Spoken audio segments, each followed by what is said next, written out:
কাজটা ধানটা লুকাও ইয়া করো, তাড়াতাড়ি বাচ্চাটা কোনটা বলো, যত কাজ করো তত ভালো। হ্যাঁ, ভোরবেলা উঠো, বস করা এগুলা কথাই বলবো, বুঝে থাকিস না, সেখানে বসিস না, দুয়ারে বসা যায় না। পনিরটা কেটে দাও রাজু, পনিরটা একটু কেটে দাও, এই পনিরটা ভাজবো।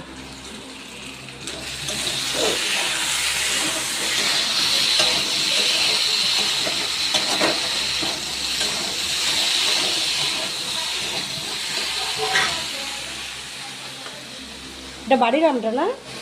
এগুলো বাড়ির আমটা, রাজুদের বাড়ির আম এগুলো। ওগুলো তাড়াতাড়ি শেষ করে দিই। মামাম খাচ্ছ?